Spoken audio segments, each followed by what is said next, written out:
Everyday consumers are being bombarded with the next big thing in health, wellness, and fitness. What's the future of keeping ourselves healthy, and what's just a passing fad?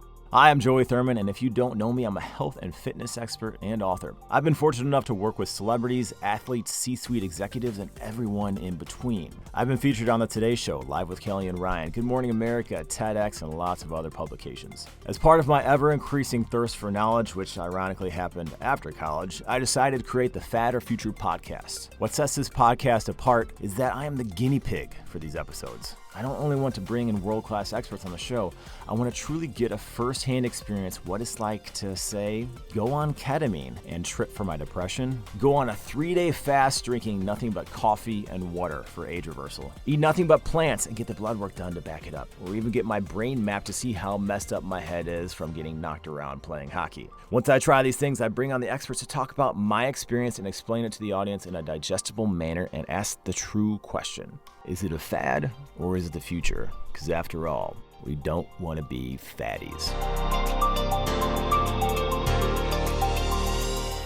What's up? It's Joey Thurman. We have another episode of the Fat or Future podcast. And if you are into nutrition and you haven't heard of this guy, you've been living under a rock. Alan Aragon, Nutrition Researcher. Man, it's such a pleasure to finally meet you in person. I went to a seminar a few years ago where you were speaking in front of hundreds of people, so you didn't see my ugly mug, but I listened to you there. I started following you, and I subscribed to your Alan Aragon Research Review, and it's such an honor to have you sitting in here, and I truly appreciate you coming out. Joey, it is an absolute pleasure being here. Thank you so much for inviting me. Yeah, man. So what is it that you do? You're a nutrition researcher. That's something you don't hear that often. Yeah, it's really weird. When people ask me what I do, I've resorted to telling people that I am a footnote at the bottom of people's term papers. Okay, you're a good footnote, though. That's what I am. I'm a freaking citation at the end of the term papers, at the end of your school project. So, all right, cool. So basically, you do a lot of research, and you look at different studies, and then you kind of compare them and do your sort of analysis on it. Is that what happens? Yeah. There's a whole lot of. I forgot who said this, but somebody once said, there's a whole lot of evidence, but not enough judgment. Okay, so you're judging. So I'm judgy. Yeah. Okay, cool. We have a lot of information, and so with all these different little bits of information, the challenge is taking that information and finding out what is applicable in practice.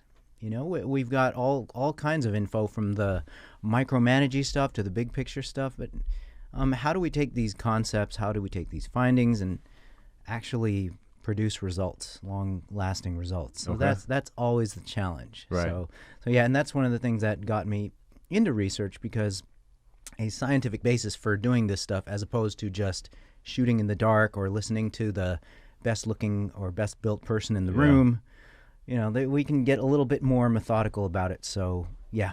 Okay, all right, that makes a lot of sense. So I got a little Spitfire round for you, then we're actually going to get into things. So I just want you to answer fat or future. Ooh. Okay? Okay. Paleo. Future. Keto. Future. Vegan. Fad. / plant-based. It depends on the term. In right? between, yeah. In between. Vegetarian. Future. Carnivore. Fad. Weight Watchers. Fad. South Beach. Dude, you're just incriminating me with every question here, man. South Beach. Fad. Cookie diet. This is one as a kid. Fad. Oh, okay. Cleanses. Fad. Detoxes. Fad. Intermittent fasting. Future. Begrudging future. Okay. Water fasting. Or days of no eating. Fad. Okay. Living to 120. Future. Okay. Gamechangers. Big fad. Okay. If it fits your macros. Back to the future. Okay. Colonics and chlorophyll up your butt. Wow. Can I just say wow? All right, wow. And spandex. future. Okay, all right. How was that for you? That was good, huh? That was good. I'm hoping people just kind of, take things with a grain of salt because, little sound bites can be dangerous. Yeah, no. Believe me, I'll run everything past you ahead of time. I just wanted to kind of break the ice here. That was pretty good. Oh, it's broken. It is broken. All right. So now, with what you do, what's a typical day look like for you? Okay, typical day. Yeah, I made a decision a long time ago. I guess it was 2010, 2012, where I transitioned out of a brick and mortar in-person counseling practice to just being full-time online. Mm-hmm. So since roughly 2012, I've been working out of my computer. So I've got 2 kids, 1 wife. And one wife? Right. Okay. And I enjoy being at home. And so I get up, I have my coffee. A few hours later, I have my breakfast. And the whole time I'm on the computer in the afternoon, I hit the gym with my wife. I come back, work some more. And the kids get back home eventually. And then it's just dinner time and hangout time. And then 3 days a week is like movie time with the family. Okay. So it is one of the most plain vanilla, boring routines you'll ever hear. Okay. It used to be different. Yeah. As I stopped drinking alcohol 100%. I literally have not had a drop of alcohol since August 25th, 2018. Wow. Well, congrats. Yeah. So the routine back then would be like me being at the computer way into the night, drinking wine, So yeah, it's better now. All right, cool. Now, I feel like we put ourselves in a box, right? Everybody wants to be in some sort of box, like whether they're keto or paleo or whatever. Why do you feel like we need to have this sense of belonging with whatever the hell diet that we're on? I think that relates to maybe the 3 basic psychological needs that humans have. And this is related to self-determination theory. So we all have a need to be autonomous, or in other words, we all have a need to feel like we're in some kind of control and making our own decisions with respect to how our lives go. Right. And the second one would be competence. So we all have the need to feel like we're effective at whatever we're deciding to do. And then the third basic psychological need is relatedness or belonging. Right. And so under that tab, that's where it really kind of becomes important for us to feel like we're part of a group that accepts us and loves us and maybe even admires us at times, and to feel like an effective member within that community. Right. So I think that's the big one, in addition to the other 2, that captures people into wanting to identify as either a vegan, a carnivore. Usually people don't walk into a room and go, I'm an omnivore, guys. I'm into moderation. That usually doesn't happen. Right. But that's my guess at why we would want to kind of put ourselves in these boxes. Yeah. I mean, with working with people for how long? 13 years now. It was like, what type of exercise do you give people? I'm like, what type of goals do you have? What type of exercise do you need? What's your I have a decent amount of nutritional knowledge, nowhere near as much as like a dietitian or something, or we're not even getting into the, what is a nutritionist type thing, which I saw one of your posts, which was pretty entertaining. That's interesting. But everybody wants to be put in some certain box. But if I've got a movie star coming in to train them, I'm going to train them entirely different because they've got 3 months and they need it's their career. So yeah, you're working out twice a day with me. Most people, what I say, coming twice a day, absolutely not. So context is king, and I think the same thing comes into play with what you're eating too. And I see a lot of the stuff that you put out there. I mean, there's a lot of different options, and it is nice to see that. But I can see that. Why are people getting so confused about what the hell to eat? Like it's something that seems so simple. Yeah, it does seem so simple, but the problem that I see is that in spite of people's credentials, in spite of their paper credentials as a physician or as a doctor this, a PhD that, people still carry in their cognitive biases with them, regardless of how brilliant they are, regardless of their credentials. And then everybody with these pre-existent biases just firing off 10 different diet recommendations, to the unwitting public, then they just don't know who the hell to listen to. Right. And it is super confusing because there's so many different messages about what everybody needs to do. What's the best diet? Yeah, it's confusing. Along those lines. So, what is everybody can say that they're a nutritionist now, but what is that quantifying difference between nutritionist, dietitian, having some sort of online certification? Who should people listen to when you have these credentials? That's a big messy question. Yeah. Anyone can call themselves a nutritionist. And I say that a little bit carefully because that landscape is changing a bit. Nutritionist is a legally protected term in certain geographic locales, even in the U.S., but for the most part across the country, there is no legal protection on the word nutritionist. So your dog can be a nutritionist, your cat can be a nutritionist, and but dietitian is a protected term. Registered dietitian is a protected term. There are pros and cons with listening to dietitians. The pros of listening to dietitians is that you're going to get, I want to say, like at least 75% solid information. Mm-hmm. And then the other 25% of the information you get from dietitians is subject to their compliance with, in quotes, big food. Right. Right.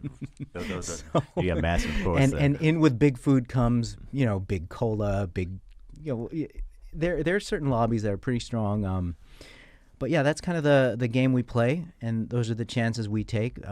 Somebody's got to pay for the science. Somebody's got to pay for the research. Right.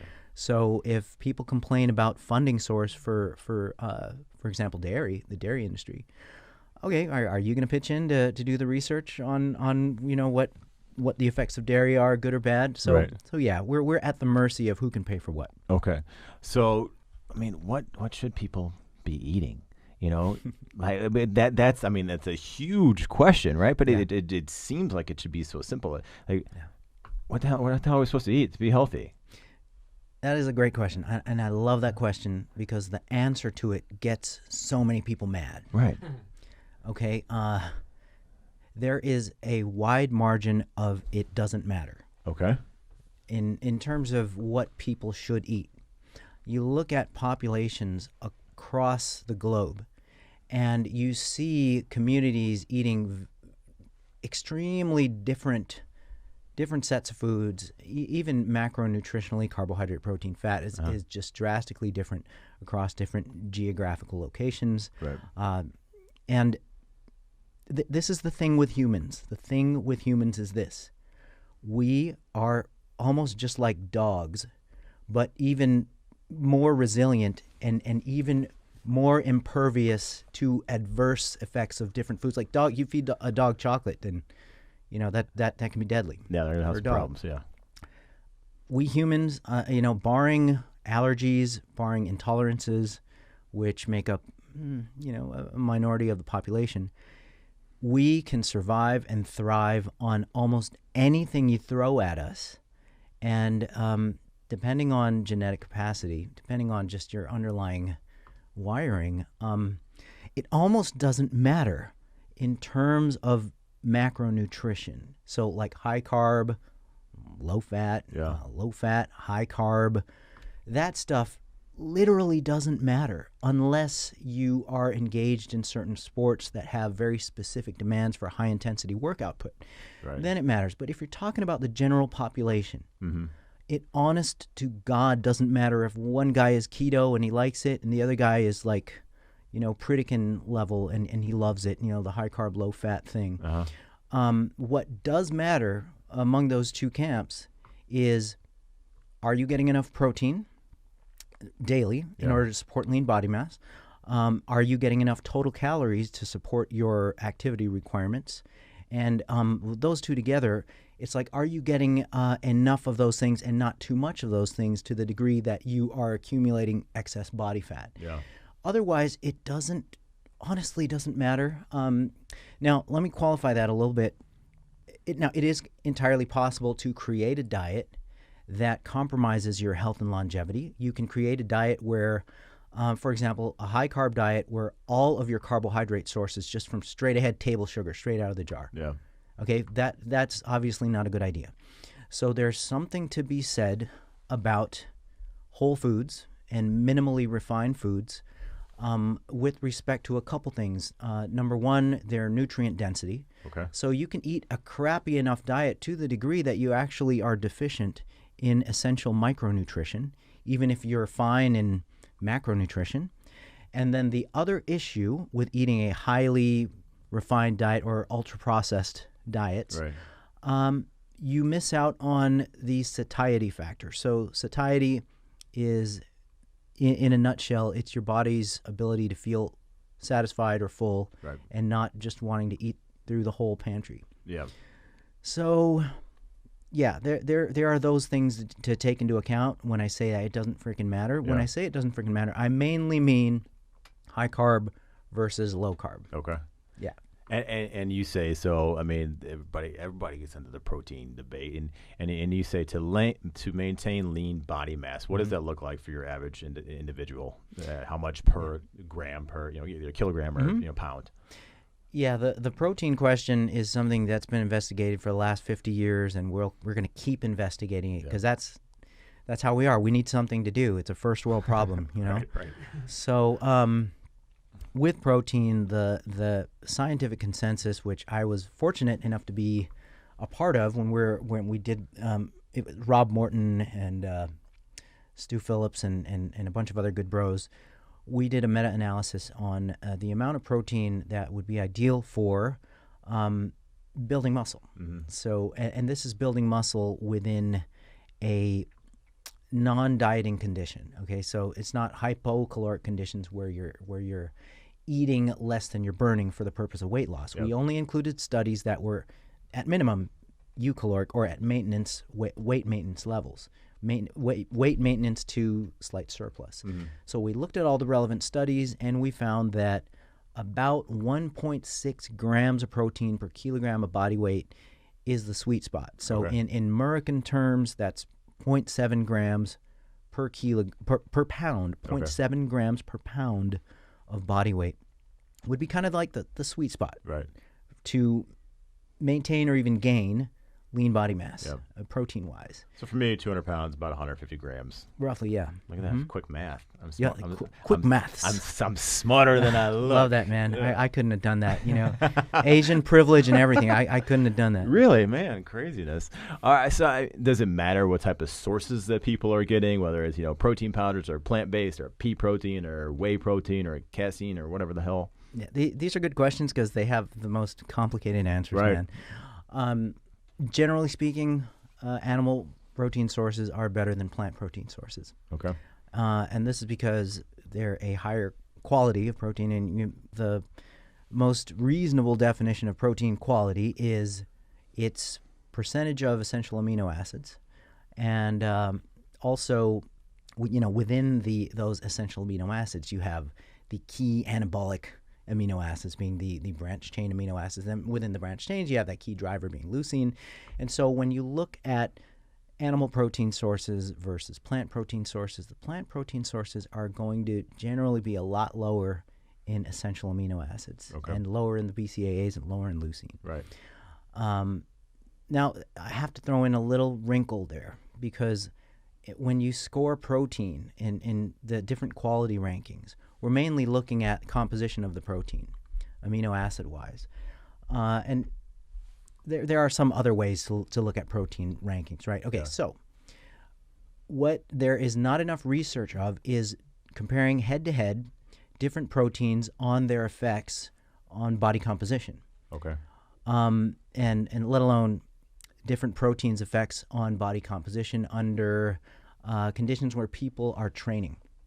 Resistance training preferably. So there's some interesting and as yet unreplicated research on pea protein, showing that it is able to keep up with whey protein. Really? For increasing muscle thickness in this particular study. And so that kind of raised some eyebrows. And yeah, we can quibble over the design of the study and all that, but it kind of gave rise to the possibility that even though a protein is plant-based, it may have some magic to it that may be able to run with the big boys like whey. Okay. So yeah, I would say generally speaking, animal proteins are superior, but there could be some exceptions. All right. Now, what about this research coming out and these longevity experts that are talking about when you're having all this animal protein and you're having this elevated mTOR response, right? And then that is essentially, going to cause, murder on our cells. and like David Sinclair talks about that in his book Lifespan, where he says like meat is murder on our cells. So like, what is your response? I mean, mTOR, we need that to add muscle tissue, and muscle tissue can be preserving to our joints and bones and all sorts of stuff. But then now we're not supposed to have enough. I mean, how do you kind of work through that? Okay, so here's the deal with that. People promoting that idea, Sinclair, there's others. What is I call them the longevity nutters. It's a whole camp of people who are just restrict your protein. Longo is the god. I was about to say, Robert Longo, right? Oh boy, it's some exotic first name, and then the last name is Longo. But he's worshipped in that area. And here's the thing: the data on yeast, so single-celled organisms, data on worms, flies, and even rodents shows some benefit to protein restriction. Because we can look at the lifespans of these animals and go, okay, well, that affected that, and so therefore this. Well, here's the issue. Once you get to non-human primates, the data is equivocal. So some of it shows protein restriction extends life, some of it doesn't. And now we go all the way to humans, and we start looking at what are the aspects of aging that are most critical to our degeneration as a species during our short little time on Earth. And one of the most important signs of degeneration in humans with respect to the aging process is loss of lean body mass, loss of bone mass.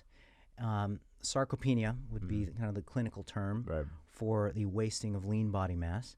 And with the onset of sarcopenia starting in older age, you really have to question the whole idea that we need to restrict protein.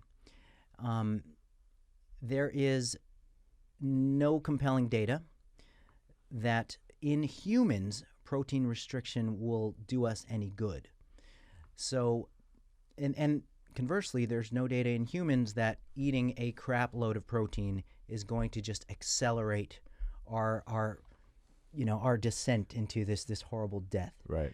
So with the longevity question, as it applies to protein, I would rather look at it like this.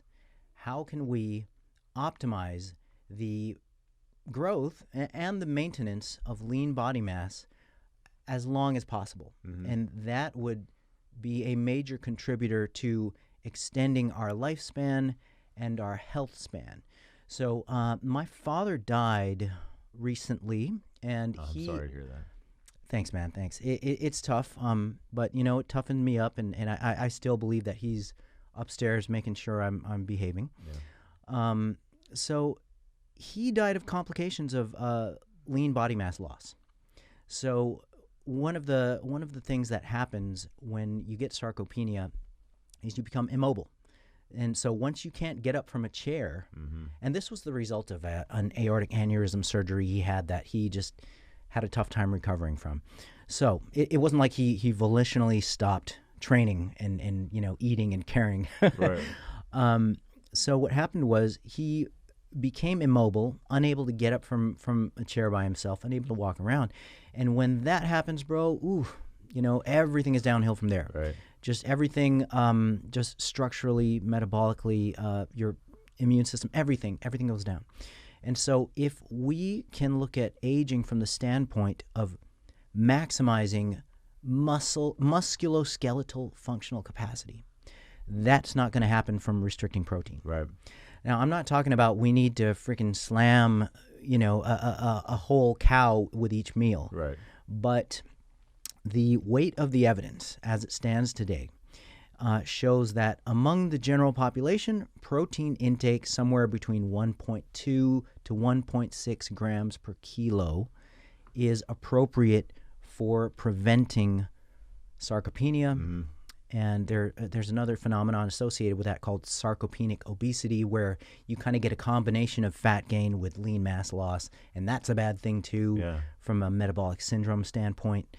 But there's different ways to look at this. If you are a lifter, if you train, if you even lift, bro. Do you lift, bro?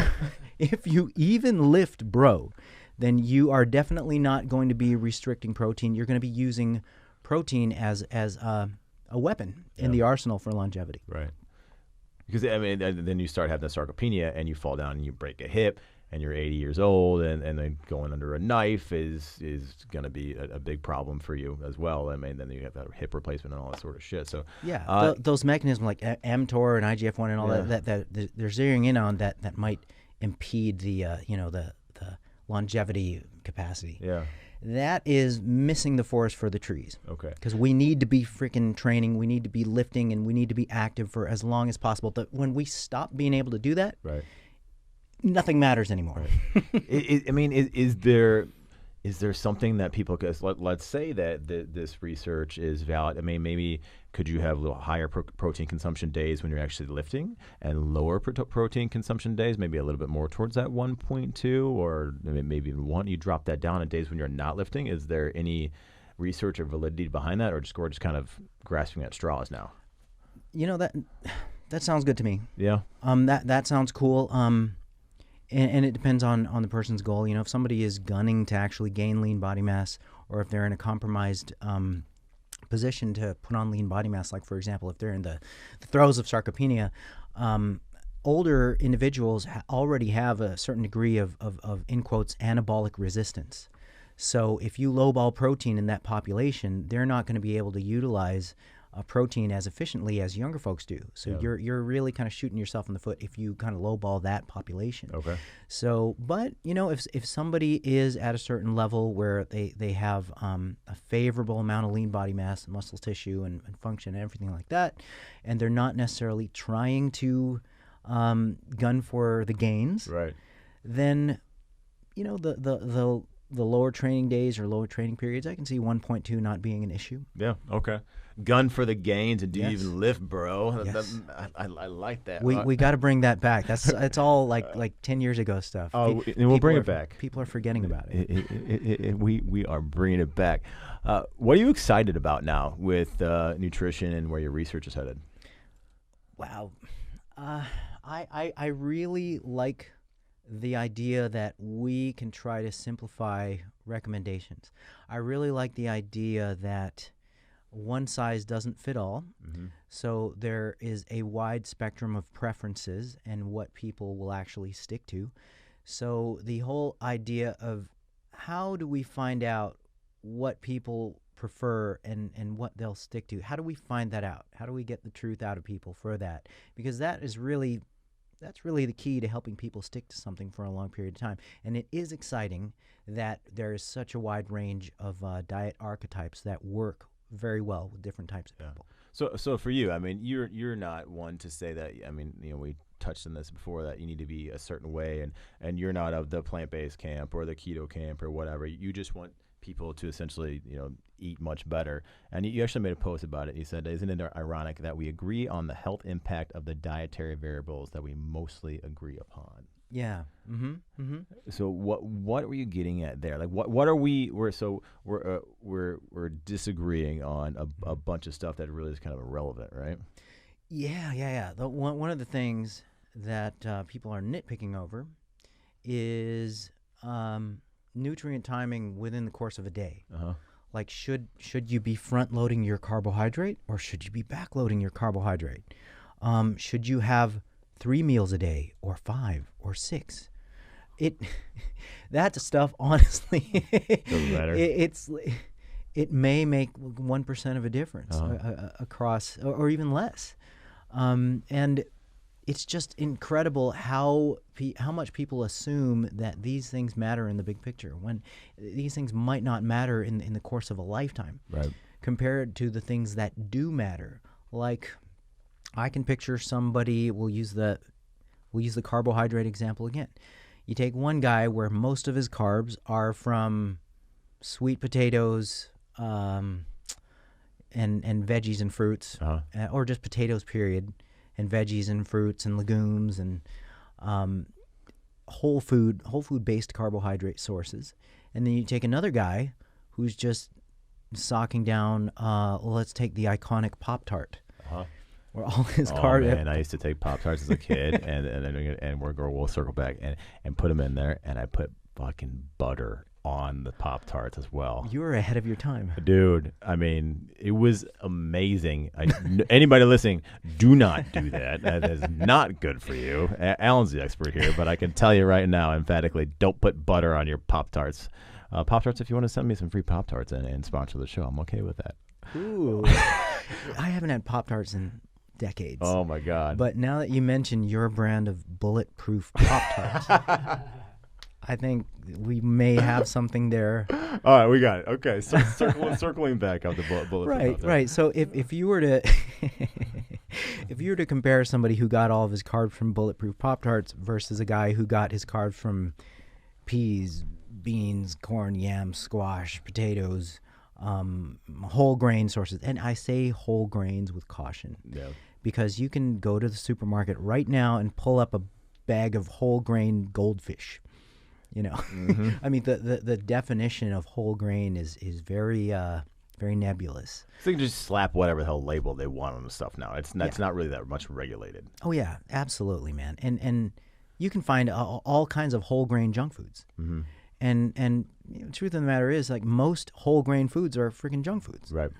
So and that's why when you mentioned the paleo thing, with paleo, is it fad or is it future? Right.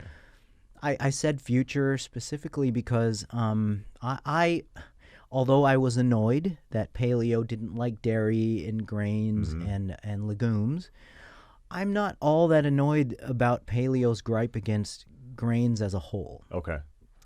Because grains almost are a double-edged sword. Yeah. Because it's really easy to combine refined grain products with added fat, which is hilarious. I mean, you're talking about the Pop-Tarts that you did. And create a hyper-palatable, easy-to-overconsume food that leads you down a path of destruction. Right. So, yeah. That makes sense. So now you weren't a fan of paleo, saying they want to exclude the dairies, essentially. I'm so not a fan of that. And why not? Dairy is the best one-stop shop in nature that we know of for muscle building and bone building nutrition, all in one shot. And it does that stuff spectacularly. And when we look at the totality of evidence for or against dairy, it is, I would even say, overwhelmingly in favor of dairy when you look at all the different health parameters. So, and yeah, people will point to the fact that 2/3 of the population is lactose intolerant. So therefore, 2/3 of the population shouldn't eat dairy. Well, guess what? There's things that are low lactose. There's a lot of dairy foods that are low lactose. You know, everything from cheese to certain types of yogurt. You know, you don't have to be swilling down milk all day and feel like that's the only dairy source. Yeah. So, yeah. So what about people who say that dairy is causing this inflammation in their body, and like that we should avoid milk and cheeses and all these other things? What's your response to when somebody is saying that? It's just a matter of, okay, well, that sounds good at maybe a visceral or gut level, or it sounds good on paper. Dairy, inflammation, yeah, I remember sucking down a ton of milkshakes and then I was freaking bloated the next day, you know? But when you look at the scientific literature, you do a search on dairy and inflammation, PubMed, you will find an overwhelming amount of data showing that dairy is either neutral or beneficial to decreasing inflammation. And this is something that I actually looked up within the past few years because the whole dairy and inflammation thing started circulating the internet. Yeah. And I'm like, that sounds interesting. And so when you look at the evidence, you're like, wow, it's just the exact opposite. Yeah. So, and those weren't studies sponsored by the dairy industry. They probably were. Okay. All right. We had to get that caveat. They probably were sponsored by Big Milkshake. Okay. But there is some interesting research. Like dairy cannot be looked at as this homogeneous unit, like this single food. Dairy foods have different effects on health depending on the dairy food. So something, for example, we'll take butter. Butter makes stuff taste good. And so things that taste good can improve your mood, and improve your quality of life, and as long as you keep them within moderation and you consume them judiciously, and then you don't consume them within the context of a diet that's overall too much calories and you're accumulating body fat and you're sedentary and you're smoking and you're drinking like a fish, butter's fine. Right. Now, if you compare the effects of butter with the effects of cheese, this is a freaking interesting line of research. Cheese happens to be fine with blood lipids. It has a neutral effect on blood lipid profile. Really? So certain blood lipid profiles or trends can be atherogenic, meaning it's going to lead you down the path towards heart disease, which is typically the increase in LDL and decrease in HDL. Cheese doesn't do that. It's very freaking interesting. Now, if you look at butter, on the other hand, well, butter can have a tendency to do that. Okay. So we can't look at dairy as a single entity. Okay. Yeah, there's wrinkles to that. Yeah, so I mean, if you're looking at like like a Greek yogurt versus cheese versus butter versus milk, like you can't put them all into one boat there. You can't roll them all up into one. Yeah. Okay. What about butter in your coffee? Butter in your coffee. I mean, I wasn't gonna brag. This is not in my notes, but we're talking about butter. So the bulletproof butter in the coffee, and then MCT and your bulletproof coffee, or whatever the hell name you want to put on it. What are your thoughts on that? And then being in this like keto, like let's go down this in this like ketogenic state, right? Okay. Butter in your coffee is mainly comedy. Okay. It's delicious. Here's the thing: like I've tried coconut oil in my coffee because I love coconut oil, man. I anything coconutty, I love it. Yeah. I haven't tried buttered coffee. I wanted to do a thing where I would meet a friend at Bulletproof. Is there still a Bulletproof coffee shop in Santa Monica, or did they close it down? There's, I mean, the Bulletproof owns everything. I mean, I don't know if there's one there, but yeah. Okay. Well, I wanted to try Bulletproof coffee and then maybe just troll my Instagram audience or something like that. Yeah. But at the Alan Aragon, by the way. At the Alan Aragon, Okay. yes. And I'm neutral to it. It's like if that butter that you put in your coffee is within the context of an otherwise healthy diet and lifestyle, and you enjoy your buttered coffee, even with MCT, then that's cool and that's fine. Right. What does annoy me is when the claim is made that the butter in the coffee is somehow adding to your health or your performance. Like people say, yeah, that butter in the coffee, man, it really makes you really mentally makes your brain alert. Work better, right? Yeah, that's the claim, like the brain octane fuel and the butter, and that's what they're saying is that your body's become fat adapted, right? And then it's going to utilize that. Yeah, it's fat or future. Yeah, that is absolutely a fad. Okay. And here's the thing, man. It's all about context. I think that you can live a perfectly healthy and long life buttering your coffee as long as the rest of the context is good. Butter your coffee, not your biscuits. I got to try the buttered coffee, man. Okay, it's been a while since that trend, and I still haven't tried it. But I would have to throw this in there, too. They actually compared the effects of cream versus butter on blood lipids. And interestingly, cream had a neutral effect on blood lipids, while butter had an adverse effect on blood lipids. So it raised, I believe it was the ratio of ApoB to ApoA. So the ApoB subparticle is the atherogenic subparticle. And this was raised with butter, but not with cream. And the reason why is because of a structure called the milk fat globule membrane. Okay. Okay, so with cream, that membrane is intact. With butter, it's essentially churned out of the food. So that butter has some sort of protective effect, health protective effect, that you're churning out of butter versus cream. So I found that to be kind of interesting. So not only do you have less mess and cleanup with cream, but it has more favorable effects on blood lipids compared to butter. So the cream seems to be the better option over. Yeah, if you were to nitpick, good old this cream. is what we're talking about. People are going to nitpick everything, right? They're going to think that this is going to matter as much, but in turn, if they're having a bunch of other crap the rest of the day, like this can be insignificant. Sure. Yep. Okay, and I just want to make sure that I got around that there. So what are some fads that you're seeing right now that you want to dispel or that you wish would go away?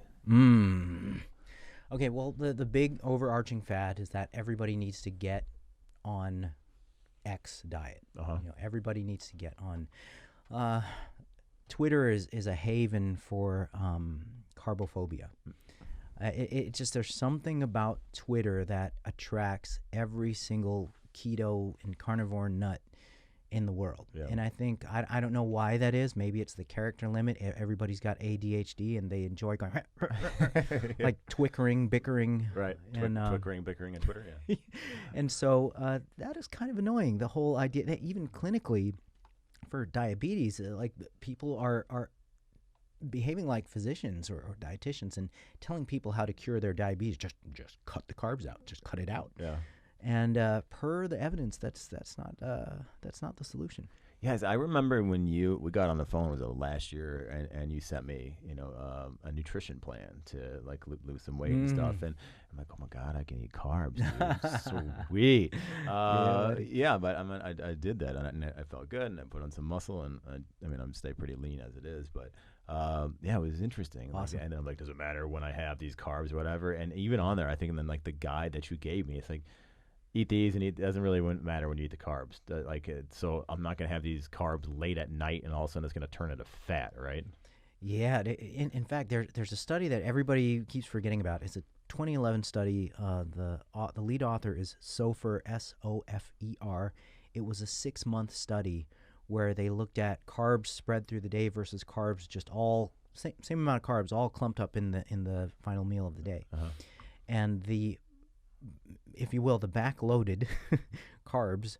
So carbs at night, right? Carbs at night, that produced the superior results in terms of body composition and appetite and glucose control and all these different parameters. It was very interesting. So could there be something with that if you're having carbs at night, then the glycogen replenishment? Maybe is there something along those lines? And maybe I'm just trying to spitball here and think what could be the mechanism there, or we have no idea. It could be, well, the authors would probably surmise that. Well, they looked at certain things like adiponectin levels, and it's possible that maybe the rhythm of our bodies potentially prefer carbs in the evening, right? But that remains to be seen. Okay. I personally think that is missing the forest for the trees, because I think that we need to prescribe diets on the basis of what the individual can stick to. Right. So if you take a room of 100 people and you have this hand-raising exercise, how many of you guys prefer most of your carbs at night? Boom, you'll get at least half the room, sometimes more. And then you ask them, how many of you prefer your carbs like in the morning? And then the next question, how many of you guys prefer your carbs every meal? You're going to get different answers. Right. So whatever the person likes and can stick to, that is really what matters, because in the context of active people, physically active people who maintain a lean and muscular body composition, none of this stuff really matters. Okay. And I think that makes sense socially too. Like obviously, most of the time they're not meeting during the week for a big breakfast, but they're going to go to dinner, a work dinner, or something like that. And then if you save them later for at night, then they don't have to freak out as much, when we're looking at that study. So I mean, that's pretty interesting. Yep. What do you think about fruit? People freak out over fruit. If they had a damn banana or berries or whatever, and they think they're going to get fat from eating some fruit. That's ridiculous, dude. It is ridiculous. Now, you can build a case for fruit juice being an issue because it's a lot easier to drink down 300 calories of fruit juice than it is to eat 3 apples. Right. However, we just have to default to the evidence. With fruits, the evidence on the whole shows that they're either neutral or helpful to weight loss. And if you've been working for clients for any real length of time, and I know that you have, I've certainly been working with clients for a million years, the consumption of fruit has never been the problem for clients who are looking to improve their health or body composition. Nobody comes to me and says, Alan, I eat an apple, between every meal, and man, and late at night, geez, I just get this mad craving. I go and have like a banana and an orange. It just doesn't happen like that. All right, so don't worry about the fruit. Has there anything that you've been, over your course of your career, you've been wrong about as far as whether you've made recommendations about or research? Yeah. Oh man, the expose question. I was wrong about the post-exercise anabolic window for muscle gains. Yeah. So in 2003, there was this idea brought forth by John Ivey and Robert Portman in a book called Nutrient Timing. And they said that basically you've got within an hour to have really quickly absorbed protein and carbohydrate in order to recover properly and grow muscle. And so that kind of began the era of people just sucking down whey and dextrose within 7 seconds of finishing their last set. Like gummy bears and all sorts of stuff. Yeah. Everybody did it. Everybody added sugar to their whey. People would go to the brewing shops and buy bags of dextrose.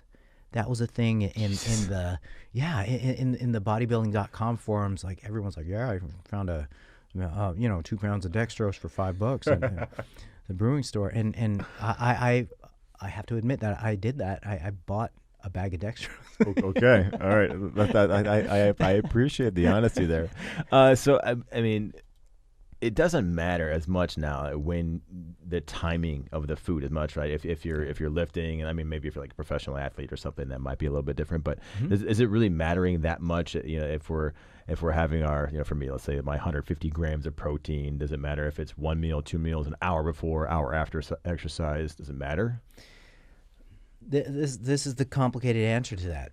If your goal was weight or fat loss, and you were running a caloric deficit to lose weight, so you're taking in less calories than you're burning over the course of the day, the week, the month, the distribution of protein doesn't seem to affect that. Okay. So it's pretty interesting. You can have, theoretically, like 1 or 2 meals a day, and then the guy next to you having the same regimen as you can be eating 4, 5, 6 times a day, and you're just clones, running this experiment. It's not likely that your protein distribution through the day is going to matter in hypocaloric conditions. Okay.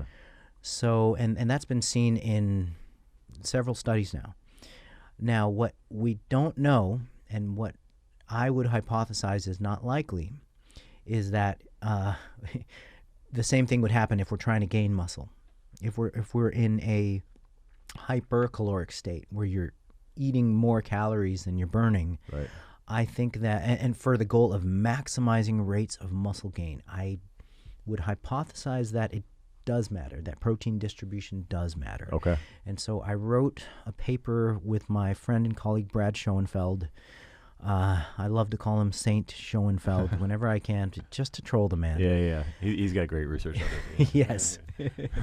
And we speculate that a minimum of 4 feedings of protein at roughly 0.4 to 0.6 grams per kilogram of body weight each dose is going to maximize muscle growth in hypercaloric conditions. And so that's the hypothesis. Okay. But unfortunately, there's not a lot of research being done on optimizing rates of muscle gain. People, the public health problems at large are how do we get weight off of people? Right. And how do we maintain lean body mass? Those are more pressing public health concerns. So, our hypothesis of, 4 protein feedings through the day, fairly evenly distributed at 0.4 to 0.6 grams per kilo, that might end up being a hypothesis until the end of time. Okay. So we'll see. Makes sense. All right, we got a couple more questions here for you. Now, we touched on the plant-based and the Gamechangers movie. Mm-hmm. I mean, I know we can go down a rabbit hole with this, but I don't want to ask you the questions before. You said fad. Mm-hmm. How so? Oh, where to start? I know we can do an entire episode on this, but yeah. If you were to summarize for people who see this, who don't have any sort of like nutritional background or, what would you tell them to when they're watching this film? Okay, number one, I didn't see the movie. Okay. Because I would probably want to choke myself out. Okay.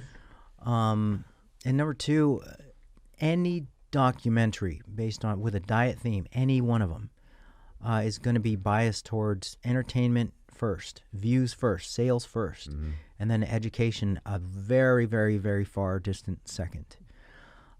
You never want to let the facts get in the way of a good story when it comes to filmmaking, and that is no exception with Gamechangers. And we do have to look at certain things. I found this out sort of by accident, and the main guy behind Gamechangers, the main funding dude, James Cameron, he's a raging vegan, I believe. And not only that, but he's got a major financial stake in the production of plant-based protein products, plant-based protein powders and supplementation and all that stuff. And so naturally, business-wise, it makes a good dovetailing with his product and business ventures to put this major film out. And but there's even other angles to look at it too. It's like this: we as a species would not be able to live on a vegan diet without supplementation. Mm-hmm. So there is essential nutrition that we miss out on by going full-bore plant-based. And so just by biological design, humans are not vegans, period, end of story, done. Now, there is the whole argument of, maybe we have a moral obligation to the animals and to the environment to go vegan and all of that. Yeah. And then my response would be, okay, well, so suddenly the human species has to be a martyr for the planet. Right. Now, why is that? Oh, because we're the smartest. Oh, are we? Are humans really the smartest freaking animals? I've met a lot of dumb humans, man. Well, if you go on Twitter, you'll know that we're not the smartest animals on the planet. I've met a lot of dumb humans. All right, so as far as what you're saying is, it's kind of like the dairy industry funding its own research, and the movie, you've got these people that are involved in that are kind of putting it out there, and it's entertainment value. I did watch it. It was shot very well, and it was one of the most beautiful documentaries I've ever seen, but James Cameron was behind it. So, that is quite interesting. A lot of people don't know about that, but it did, I think, one good thing, whether, I'm not going to tell you guys my thoughts about it, but one good thing, it opened up the conversation for people to talk about nutrition even more. So that's a positive aspect of it. Okay. Yeah. So there are some positive stuff. I'm all for. There's such thing as being what actually my wife she would say a plant-based omnivore. Okay. So you have a predominantly plant-filled diet that also happens to have some animal products in it. And that is really no different from what the public health guidelines have been since the beginning of time. That makes sense. So just the whole extreme of saying no animal products, that can kind of get very cultish, very religious. Sure. Did you bike to work today? Are you telling me how to eat? Right. So, yeah. Okay. All right. So if somebody, and this is the general population, if they want to lose weight, What should they be concerned about? Are they a certain amount of calories that you want them to cut? Is there certain, like, just a few vitamins that you would recommend, or or supplementation? What are a few steps that they can take right now? For losing weight, it's going to be an equal emphasis, a 3-part equal emphasis on calories, protein, and satiety. Okay, so you have to be in a caloric deficit. You have to be consuming enough protein. I would start with that 1.6 grams per kilo or 0.7 grams per pound. Okay. And then you would have to focus on the foods that satisfy you most. You can't build a weight loss diet on foods that just leave you ragingly hungry all the time, because you'll be able to stick to the diet for 3 weeks and then you're going to go on a pizza and ice cream binge for the next month. Yeah. So, yeah, those would be the elements that I would look at. All right. Makes sense. Probably move a little bit more would be wonderful as well. Now, is there any certain vitamins that you tell people to take? Should they take a multivitamin? Should they take some sort of fish oil? What are some general guidelines? Yeah. There are 4 micronutrients that are in low dosing in your typical 1-a-day multi. That would be magnesium, vitamin D3, calcium, and potassium. So while it's probably not a good idea to start dosing potassium in addition to your pre-existing diet, I would rather see people eating more fruits and vegetables to get their potassium. Eat more potassium-containing foods to get that. I would rather, instead of people supplementing with a calcium pill, I would rather them make sure they consume some freaking dairy if they can tolerate it. Right. If they don't have an allergy or an intolerance, get your cheese, your yogurt, your milk in. If they can't, where should they get it from? If they can't, well, then there's other calcium sources in the diet. It honestly, it can be pretty tough if you don't supplement with calcium unless you eat stuff like tofu will have some calcium in it. There are greens that do have an appreciable amount of calcium if you eat enough of it, but then there's this caveat of whether anti-nutrients such as the phytates, oxalates, whether those things would bind calcium and render them biologically unavailable. So with people who don't do dairy at all, you may need to supplement a bit with calcium. Now, there's some controversy over calcium supplementation in cardiovascular disease, but all of that research is a mess because it's observationally based, and there's really it's really tough to establish a causal link between those sort of things. All right. So I should be getting paid by Big Dairy because I'm a fan. And you are not paid by Big Dairy, so we're going to point that out. Now, magnesium is the other one that, I personally take magnesium. I personally supplement with magnesium. I personally supplement with vitamin D3. I'm not in the sun a whole lot.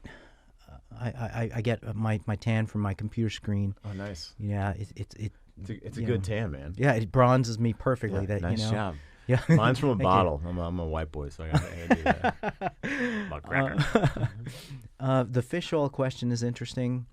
I would encourage people to eat fatty fish a couple times a week, at least, if they can.